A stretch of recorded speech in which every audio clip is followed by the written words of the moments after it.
노아의 방주는 종종 교회를 가리키는 비유로 사용되곤 합니다. 방주에 탄 사람들이 노아의 홍수에서 구원받은 것처럼 교회에 속한 사람들이 종말 심판에서 구원받을 것이므로 교회는 구원의 방주와 같다고 말이지요. 실제로 그런 점이 있습니다. 그래서 한국에 방주라는 이름을 가진 교회가 많습니다. 교회 건물을 방주 모양을 따서 디자인한 교회도 종종 볼 수 있습니다. 이러한 비유는 교회의 사명에 대한 인식과 연결됩니다. 그것은 주님이 다시 오시기 전에 교회가 한 사람이라도 더 구원의 방주에 사람들을 태워서 많은 사람들을 구원으로 이끄는 사명을 가지고 있다는 인식입니다. 그러나 이러한 비유와 달리 창세기에 나오는 노아의 방주를 자세히 살펴보면 오늘날의 교회와는 다른 점이 많습니다. 먼저 노아의 방주에는 오직 노아의 가족만 탔습니다. 하나님께서 노아에게 방주를 만들라고 처음 지시하실 때부터 방주는 오직 노아의 가족만을 위해서 계획되었습니다. 하나님은 거기에 많은 사람을 태우실 계획이 없었습니다.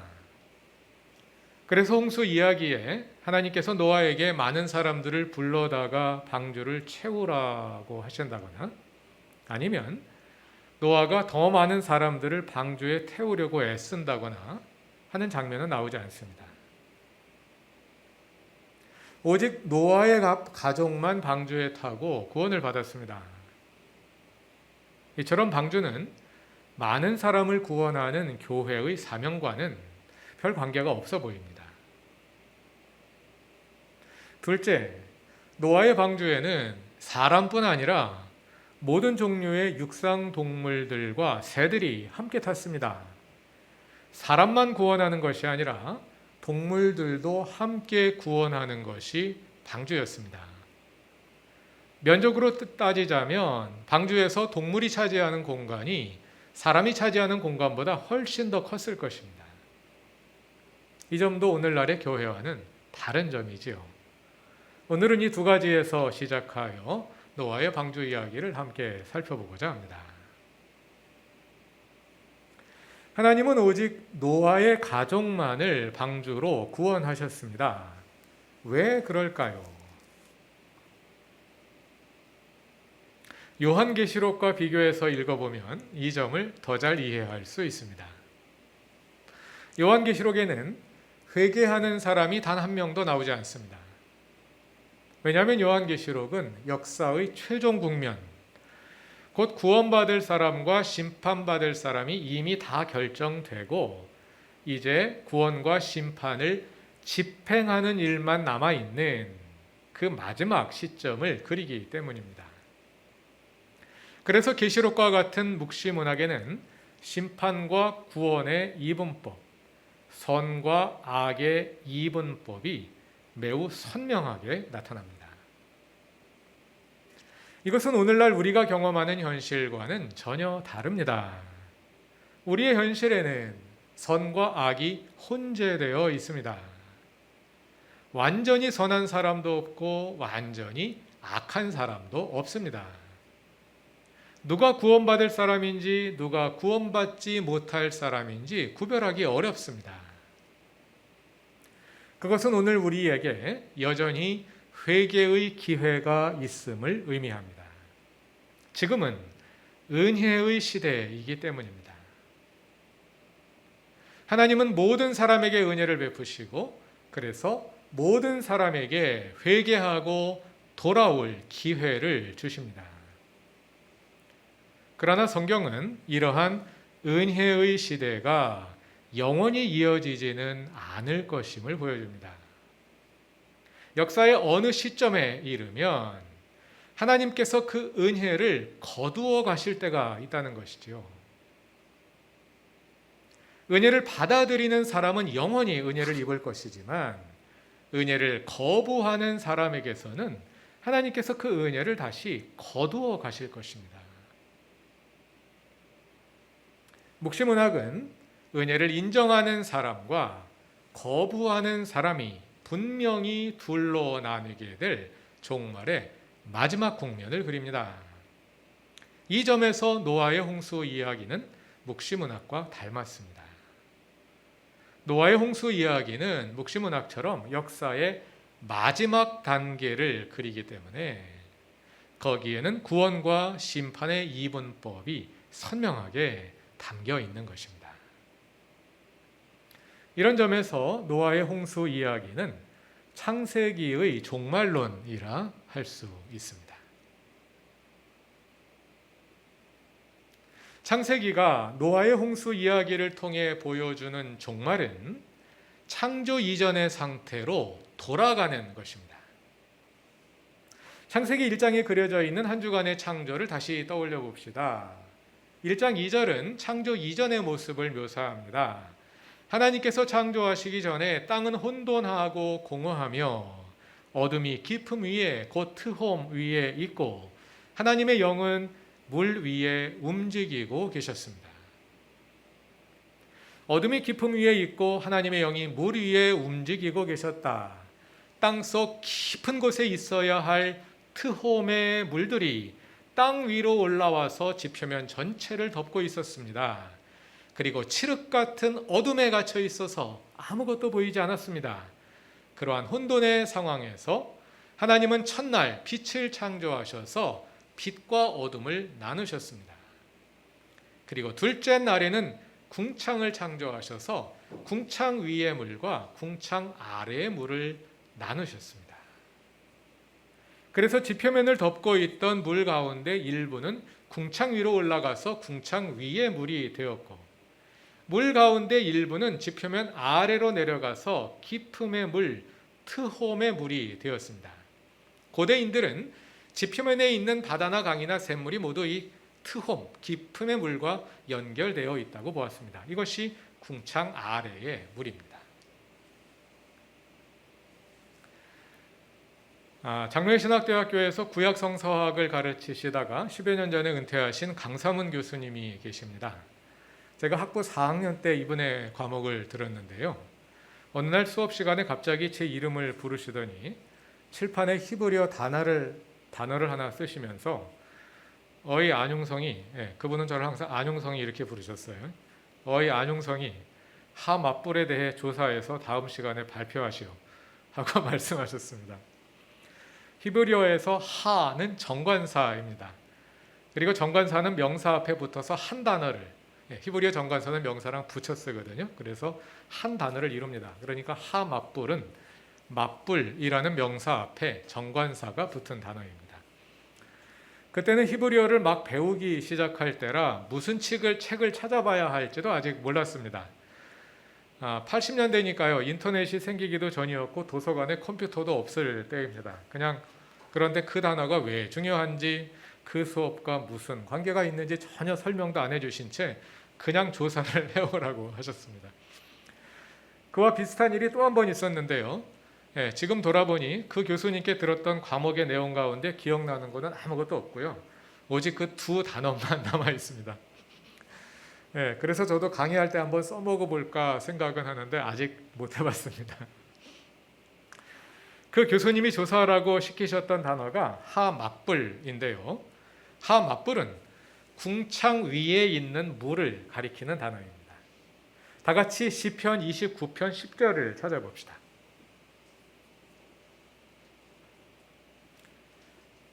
시편 29편 10절을 다 같이 찾아서 읽어보겠습니다. 다 같이 읽어보겠습니다. 주님께서 범람하는 홍수를 정복하신다.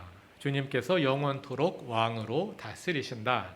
첫 문장이 주님께서 범람하는 홍수를 정복하신다. 이렇게 의역이 되어 있습니다. 직역하면 주님께서 하 맞불 위에 앉아 계신다. 이렇게 되어 있습니다.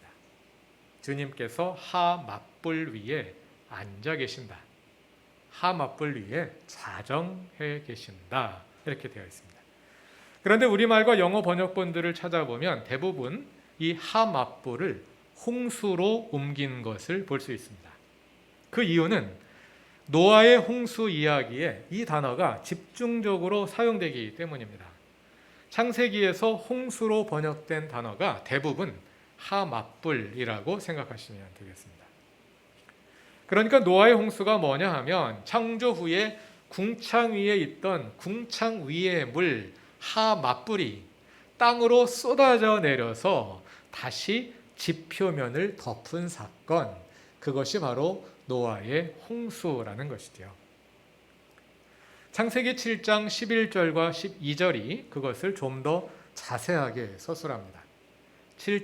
창세기 7장 11절과 12절을 다 같이 읽어보겠습니다.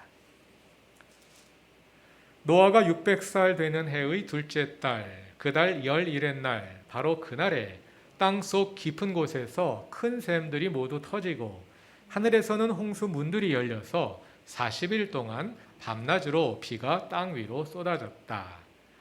땅속 깊은 곳에서 큰 샘들이 모두 터졌다. 직역하면 큰 트홈의 샘들이 모두 터졌다. 큰 트홈의 샘들이 모두 터졌다. 이거고요. 하늘에서는 홍수문들이 열렸다. 이것도 직역하면 하늘의 창문들이 열렸다. 입니다. 고대인들의 우주관에 의하면 궁창에는 창문이 있어서 때에 따라 하나님께서 그 창문을 여시면 궁창 위에 물이 쏟아져 내리는데 그것이 비와 눈과 우박 같은 것이라고 말씀드렸죠. 그 창문들이 한꺼번에 다 열린 것입니다. 하나님께서 둘째 날 궁창을 창조하셔서 궁창 위의 물, 곧 하맛불과 궁창 아래의 물, 곧 트홈의 물을 나누셨습니다. 노아의 홍수란 그렇게 나뉘었던 물들이 다시 합해져서 지표면을 덮어버린 사건입니다. 그래서 어떤 모습이 되었을까요? 오늘 함께 읽으셨던 내용 가운데 마지막 절인 창세기 7장 18절을 다 같이 읽어보겠습니다. 18절입니다. 물이 불어나서 땅에 크게 넘치니 방주가 물 위로 떠다녔다. 방주가 물 위로 떠다녔다. 여기에서 물 위로 이렇게 번역된 히브리어 어구가 알프네하마임인데요. 구약 성경에 몇 번 안 나오는 어구입니다. 창세기에는 여기와 1장 2절에만 나옵니다. 1장 2절을 또 다 같이 찾아서 읽어봅시다. 창세기 1장 2절입니다. 땅이 혼돈하고 공허하며 어둠이 깊음 위에 있고 하나님의 영은 물 위에 움직이고 계셨다. 이 물 위에가 알프네하마임입니다. 창조 이전의 상태입니다. 하나님께서 창조하시기 전에 온 땅은 물로 덮여 있었고 하나님의 영이 물 위에 움직이고 계셨습니다. 노아의 홍수가 일어났습니다. 온 땅은 다시 물로 덮였고 노아의 방주만 물 위에 떠다니고 있었습니다. 다시 처음으로 돌아갔습니다. 노아의 홍수 이야기가 시작되는 창세기 6장 5절 이하에 서술된 대로 하나님께서 이 땅에 사람을 지으신 일을 돌이키기로 마음을 정하시고 이 세상을 창조 이전의 상태로 돌려놓으셨습니다. 그러나 이것이 단순한 창조의 취소는 아닙니다. 왜냐하면 이어지는 이야기가 보여주는 것처럼 물이 영원히 지표면을 덮고 있는 것이 아니라 시간이 지나면 다시 물이 빠지고 산과 들이 다시 드러날 것이기 때문입니다. 그러므로 이것은 창조의 취소가 아니라 새 창조라 부를 수 있는 사건입니다. 하나님께서 노아와 함께 새로운 인류를 창조하시고 인류와의 언약을 갱신하여 새 역사를 시작하시는 것이죠. 인류 역사를 리셋하신 것입니다. 그리고 다시 자세히 살펴보면 홍수 심판의 범위가 창조의 모든 영역에 미친 것은 아님을 알 수 있습니다. 노아의 홍수로 인해 모든 동물이 다 죽은 건 아니죠. 물론 방주에 탄 동물도 살았지만 또 뭐가 살아남았습니까? 물고기들은 안 죽고 다 살아남았잖아요. 그리고 식물들도 아마 대부분 살아남았을 것입니다.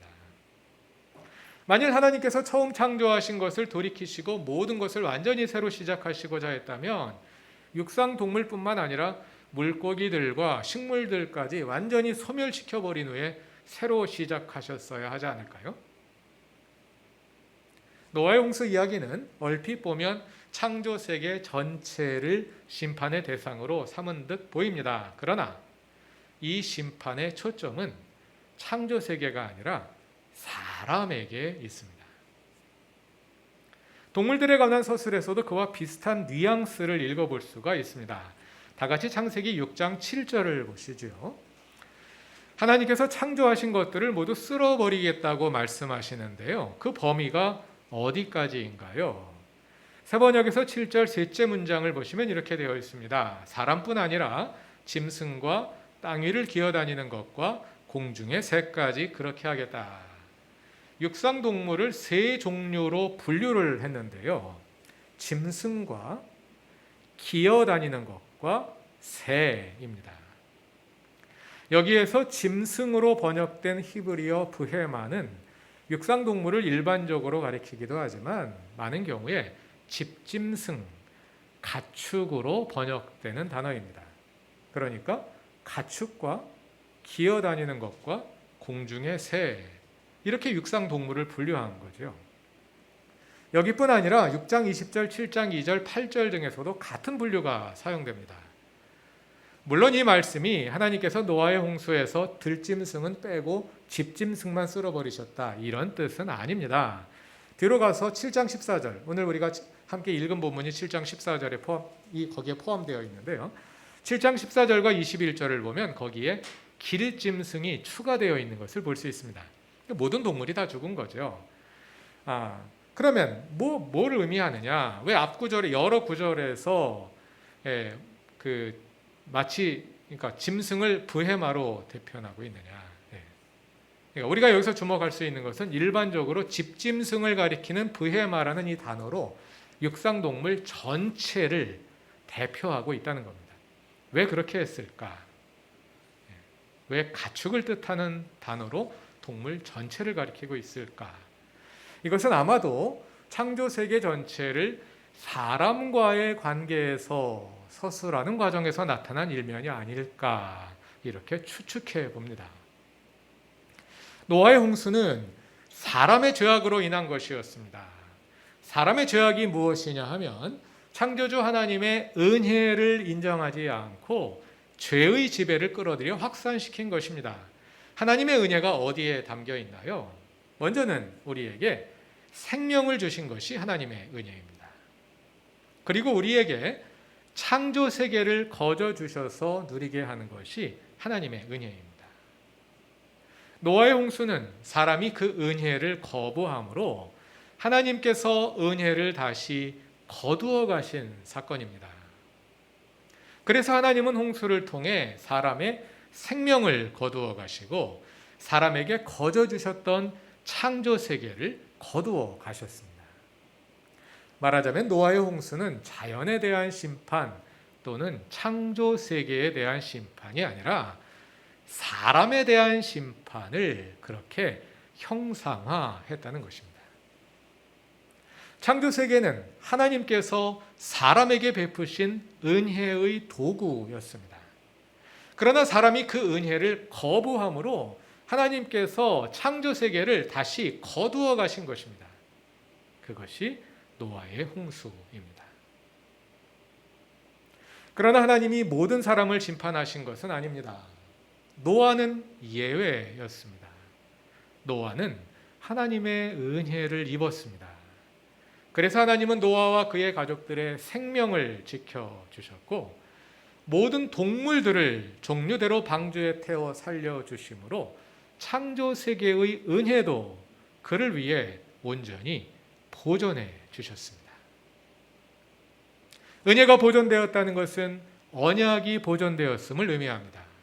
좀 더 정확히 말하자면 하나님께서 새로운 인류와 사이에서 언약을 갱신하신 것입니다. 그렇게 인류 역사를 리셋하신 것입니다.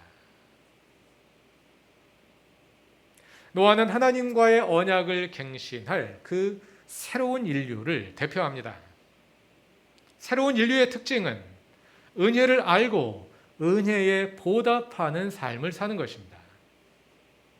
하나님의 은혜는 우리의 생명과 온 창조 세계에 배어 있습니다. 그러므로 은혜에 보답하는 삶이란 우리의 생명에 담겨 있는 하나님의 뜻을 실현하며 창조 세계의 샬롬을 이루는 것입니다. 노아의 홍수가 그리는 종말은 문자 그대로 역사의 종말을 상징하지만 우리는 일상 속에서 때로 종말을 경험하며 살아갑니다. 특별히 지금 우리가 맞이하고 있는 역사상 유례가 없는 전 세계적 팬데믹의 상황은 우리로 하여금 마치 홍수가 온 세상을 덮고 있는 듯 느끼게 만듭니다. 하나님께서 인류에게 주셨던 생명의 은혜, 창조 세계의 은혜를 거두어 가시는 듯 느끼게 만듭니다. 노아의 홍수로 인해 역사의 시간표는 다시 처음으로 돌아갔습니다. 이 팬데믹의 홍수 속에서도 우리도 다시 처음으로 돌아가 봅시다. 우리가 진흙덩이에 불과하던 그 순간, 땅이 혼돈하고 공허한 가운데 깊음의 물 위에 짙은 어둠이 덮여 있고 그 수면 위에 하나님의 영만 홀로 움직이고 계시던 그 순간으로 말입니다. 거기에서 하나님은 우리에게 생명의 은혜를 주셨습니다. 그리고 거기에서 하나님은 우리에게 창조 세계의 은혜를 주셨습니다. 우리는 이 은혜에 어떻게 반응하며 살 수 있을까요? 은혜에 대한 1차적 응답은 감사입니다. 우리는 그 감사를 마음으로 느끼고 입으로 고백하며 예배를 통해 우리의 감사를 하나님께 표현합니다. 하나님께서 우리에게 은혜를 주셨으니 우리는 예배로 그 은혜에 응답하는 것입니다. 나아가서 우리는 삶으로 은혜에 반응합니다. 그것은 하나님께서 하나님의 은혜가 우리의 삶을 이끌어가도록 우리의 삶을 하나님의 은혜에 내맡기는 것입니다. 그리고 은혜를 받았으니 우리도 은혜를 베풀며 사는 것입니다. 은혜를 베푼다는 말은 거저 주었으니 거저 준다는, 거저 받았으니 거저 준다는 뜻입니다. 하나님께서 우리에게 값없이 주신 것을 감사하며 우리도 값없이 베푸는 것입니다. 나만을 위해 살지 않고 이웃을 위해 사는 것입니다. 나만을 위해 살지 않고 창조 세계를 위해 사는 것입니다. 성탄절이 닷새 앞으로 다가왔습니다. 성탄절은 하 맞불 위에 왕으로 좌정해 계시던 하나님이 사람이 되셔서 홍수, 곧 하 맞불로 멸망할 그 세상 속으로 친히 들어오신 사건입니다. 은혜를 알지 못하는 사람들에게 하나님께서 친히 은혜를 보여주셨습니다. 나아가서 예수님은 우리가 어떻게 은혜에 반응하는 삶을 살 수 있을지 그 모범을 친히 제시해 주셨습니다. 이번 성탄절에는 예수님을 따라 우리도 거저 받은 은혜를 거저 베푸는 실천을 해봅시다. 성탄을 기다리는 모든 성도들에게 하나님의 은혜가 더욱 가득하길 바랍니다. 다 같이 기도드리겠습니다.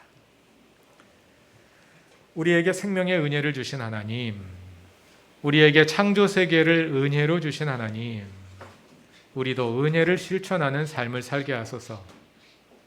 온 마음과 삶으로 드리는 예배로 은혜를 주신 하나님께 보답하게 하시고 거저 받았으니 우리도 거저 베푸는 은혜의 과정의 일부가 되게 하소서. 인류 역사가 새로이 시작되고 있는 이때에 다시 은혜의 그 지점으로 돌아가 하나님의 은혜 위에 우리의 삶을 다시 튼튼히 세우는 은혜의 자녀들이 되게 하소서. 예수님의 이름으로 기도드립니다. 아멘.